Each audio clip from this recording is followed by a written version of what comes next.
अब देखो, तुमने नाम सुना है अरिथमेटिक प्रोग्रेशन का? क्या होता है अरिथमेटिक प्रोग्रेशन?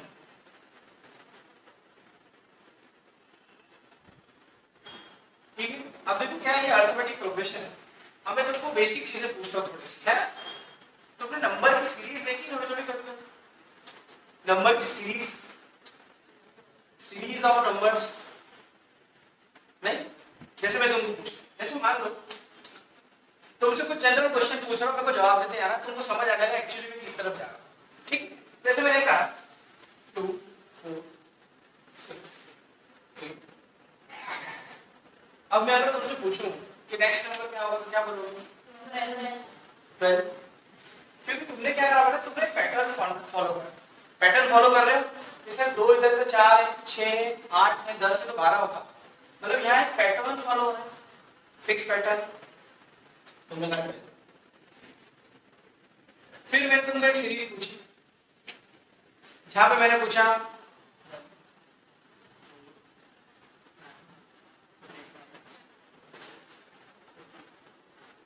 अब यहाँ पे कुछ पैटर्न फॉलो हो रहा है क्या, जिसके कारण तुम आंसर दे सको इसका? थोड़ा सोचो, दिमाग लगाओ, कोई पैटर्न बन रहा है यहाँ पे? हाँ, 64। ये नेचुरल नंबर के स्क्वायर चल रहे हैं।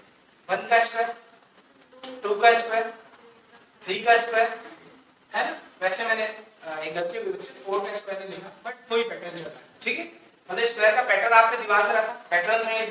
ठीक है, अब मैं एक जनरल चीज पूछता हूँ तुमसे।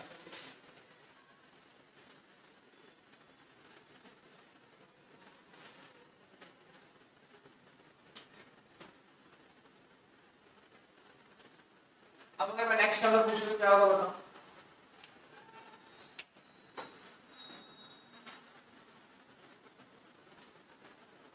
क्या लग रहा है नेक्स्ट नंबर क्या हो सकता है सर पॉसिबल? इसमें -3 हो रहा है, कम होता जा रहा है, कम होता जा रहा है। मतलब यहाँ पर भी पैटर्न, हाई पैटर्न। तो हमने लिखा इसमें भी एक पैटर्न फॉलो होगा, इसमें भी एक पैटर्न फॉलो होगा, और इसमें भी एक पैटर्न फॉलो होगा। और उस पैटर्न को रीड करके आपने ये बताया कि एग्जैक्टली नेक्स्ट नंबर क्या होगा। ये किया आपने, ठीक है? अब हमको यही बात समझनी है, arithmetic progression is nothing but a specific pattern of a number, specific pattern of a number, जहां पे नंबर्स एक स्पेसिफिक पैटर्न में काम कर रहे हैं, है? अब इन तीनों में से अगर मैं पूछूं कि अरिथमेटिक प्रोग्रेशन कहां पे थी, तो आप आंसर देंगे पहली और तीसरी। तुमने कहा ऐसा क्यों, ऐसा क्या कहेंगे? क्योंकि अरिथमेटिक प्रोग्रेशन एक ऐसी नंबर की सीरीज है जहां पे सेम नंबर या तो ऐड ऑन होता जाता है या तो सेम नंबर कंटिन्यूअसली सब्ट्रैक्ट होता जाता है। और ऐसी किसी सीरीज को जहां पर सेम नंबर ऐड ऑन होता जा रहा है या तो सेम नंबर सब्ट्रैक्ट होता जा रहा है, उसी सीरीज को अरिथमेटिक प्रोग्रेशन एपी कहते हैं। समझ आया? यहां पर भी 1 4 9 25 16 25 ये एक सीरीज चल रही है, बट ये अरिथमेटिक प्रोग्रेशन की सीरीज नहीं आएगी, है ना? क्योंकि इसमें सेम नंबर एडिशन है, सेम नंबर का सब्ट्रैक्शन नहीं हो रहा है। जैसे 1 से 4 3 ऐड हो रहा है, तो 4 से 9 5 ऐड हो रहा है। सेम नंबर ऐड हो रहा है, सेम नंबर सब्ट्रैक्ट हो रहा है क्या? नहीं हो रहा है। तो ये सीरीज तो है, पर अरिथमेटिक प्रोग्रेशन की सीरीज नहीं है। समझ है? छोटी सी बात। तो अरिथमेटिक प्रोग्रेशन की सीरीज का फंडामेंटल लॉजिक क्या होगा? या तो सेम नंबर ऐड होगा या तो सेम नंबर क्या होगा, सब्ट्रैक्ट होगा। तो इसी कोई भी सीरीज अगर आपको मिलती है जहां पे सेम नंबर ऐड हो रहा है या सेम नंबर सब्ट्रैक्ट हो रहा है, तो अरिथमेटिक प्रोग्रेशन की सीरीज। समझ आ गई? छोटी सी बात, इतने में तो कोई दिक्कत नहीं है। अब हमको मैथमेटिकली ऐसी सिचुएशंस दी जाएंगी जहां पर कुछ नंबर के पैटर्न डेवलप होंगे, है ना? लेट्स से मैं कॉन्सेप्ट दो छोटा सा कि प्रैक्टिकली इसका यूज कैसे किया जाता है। मान लीजिए आपके फादर ने कहा कि बेटा मैं तेरे अकाउंट में 1000 रुपीज डिपॉजिट कर रहा हूँ और अब हर मंथ देखो 200 रुपीज ऐसा पॉकेट में नहीं दूंगा, ठीक है, दोगे? तो आपने कहा ठीक है, तो आपको 1000 रुपए अकाउंट में दिए और हर महीने क्या बोला उन्होंने, 200 रुपए बेटा मैं तुझको दूंगा तो यूज कर सकती है या कर सकता है, ठीक? तुमने कहा ठीक। तो तुमने सोचा कि यार मेरे पापा यूं भी मेरे लिए सब चीजें ला देते हैं, तो ये जो पैसे आ रहे हैं मैं सेव कर लेती, कुछ अच्छी चीज देगी तो ले आऊंगी। तो अब हर महीने 200 200 200 200 200 अकाउंट चलता है। पापा नॉर्मली पापा ने जैसा वादा किया था हर महीने 200 रुपए देते रहे। 4 साल तक वो अकाउंट में कोई हलचल ही नहीं हुई, आपको अमाउंट 200 रुपए मिलते रहा है। अभी हम मान लेते कि कोई सेविंग अकाउंट पे इंटरेस्ट नहीं दे रही बैंक, तो आपने देखा जब 4 साल बाद मेरे को कितना अमाउंट मिला टोटल, 200 200 200 200। तो आपने कहा सर 4 साल में, 1 साल में 12 महीने होते, हर महीने पापा 200 डालते थे, तो टोटल 48 मंथ, 48 महीनों तक पापा ने 200 रुपए। अब मुझे पता करना है कि टोटल कितना महीना बाद 4 साल बाद कितना पैसा मेरे पास आ गया।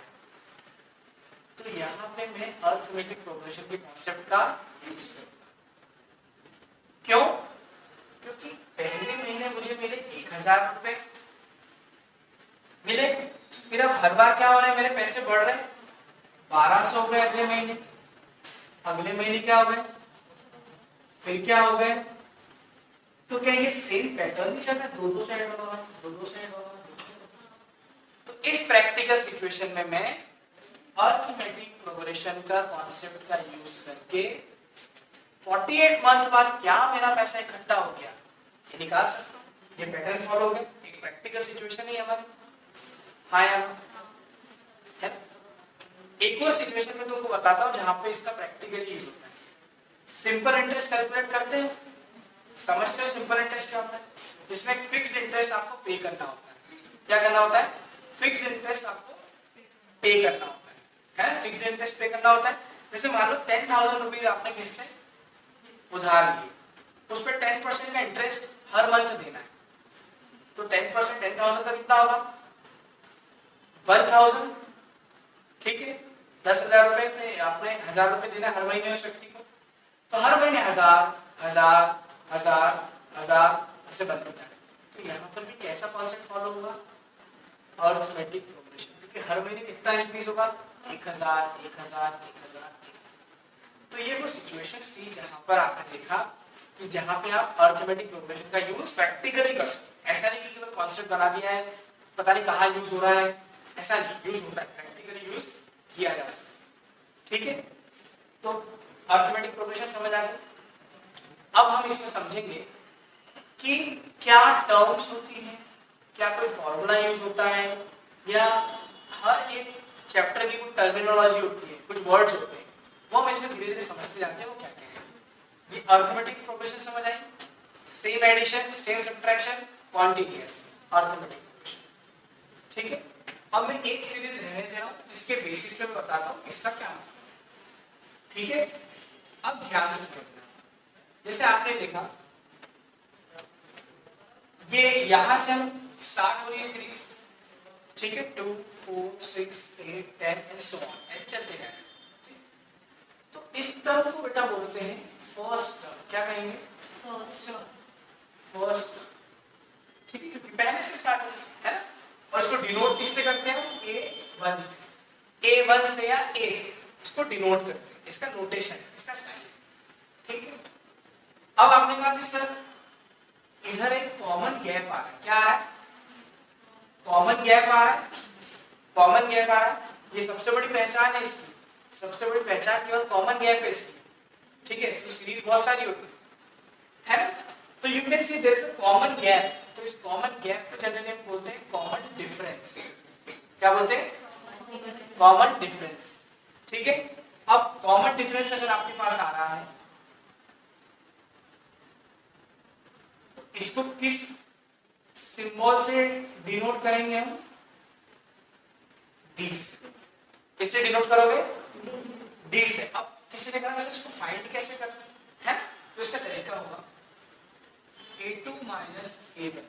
A2 क्या है? Second term minus first term, second term minus first term. जैसे एग्जांपल के लिए 4 माइनस 2, 4 माइनस, ठीक, तो आपके पास क्या आएगा 4 माइनस 2, और कॉमन डिफरेंस एक्चुअली में 2 ही है, 2 ही है कॉमन डिफरेंस, ठीक है, कॉमन डिफरेंस भी a2 माइनस, ठीक। अब एक इंपॉर्टेंट चीज इसमें आती है जिसको हम डिनोट करते हैं n से, जिसको हम कहते हैं number of terms, number of terms. Number of terms का मतलब है, जैसे मैंने एग्जांपल में बताया था 48 मंथ, तो मुझे कितने मंथ कैलकुलेट करने पड़े थे वहां 48, कि 48 मंथ में मेरा कितना पैसा इकट्ठा हो गया, तो 48 मेरे लिए क्या हो गया according to question number of terms, है ना, क्योंकि टर्म लिख लेंगे ना, एक 1200 रुपए, 1400 रुपए, 1600 रुपए, 1800 रुपए से 48 मंथ तक हर महीने का लिखा रहेगा, तो नंबर ऑफ टर्म्स क्या होगा इस टाइम, उस टाइम मेरे पास क्वेश्चन में 48, तो ऐसे आपको भी क्वेश्चन में नंबर ऑफ टर्म्स प्रोवाइड करेंगे, ठीक, क्योंकि ऐसे तो ये चला ही जा रहा है, कब तक जाएगा ये, कोई एंडिंग है उसका, जा ही रहा है, लेकिन आपको एक लिमिट देना पड़ेगी, 10 मंथ, 15 डिजिट, 20 डिजिट, कुछ कैलकुलेशन हो सकता, ठीक। तो नंबर ऑफ टर्म्स को कैसे डिनोट करोगे, n से, किससे डिनोट करोगे, n से। अब एक और बहुत इंपॉर्टेंट सिंबल है जो यूज में आता है, एक बहुत इंपॉर्टेंट सिंबल है ना, यहां तक तो क्लियर हो गया, थोड़ा समझ आया है ना। नेक्स्ट सिंबल है an, क्या है an, an का मैं मीनिंग बताता हूं, वैल्यू ऑफ टर्म, क्या होता है, अब इसका मैं सेंस बताता हूं, देखो ध्यान से, वैल्यू ऑफ टर्म, जैसे मैंने कहा ये टर्म तो फर्स्ट है बेटा, लेकिन इसकी वैल्यू क्या है, फर्स्ट टर्म का मतलब वैल्यू भी 1 होगी ऐसा कुछ नहीं है, टर्म कौन सी है फर्स्ट, लेकिन इसकी वैल्यू क्या है, टर्म कौन सी है सेकंड, पर इसकी वैल्यू क्या है 4, टर्म कौन सी है पर इसकी वैल्यू क्या है, मतलब टर्म एक अलग चीज होती है लेकिन उसकी वैल्यू क्या होती है अलग चीज। जैसे आपके वो बैंक वाले एग्जांपल मैंने फर्स्ट टर्म क्या ली थी 1000 रुपए,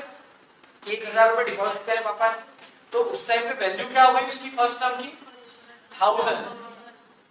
तो वैल्यू ऑफ टर्म का मतलब होता है, जैसे मैंने लिखा यहाँ पर n की जगह पर a5, मैंने क्या लिखा 5, मतलब 5वें नंबर पे टर्म की वैल्यू क्या है, तो पहले पे 2 है, दूसरे पे 4 है, तीसरे पे, चौथे पे, 5वें पे, तो 10 क्या है वैल्यू ऑफ टर्म, कि उस 5वें नंबर की टर्म की वैल्यू क्या, 5वें नंबर की जो टर्म है उसकी वैल्यू क्या होगी, आप बोलोगे सर 10 हो।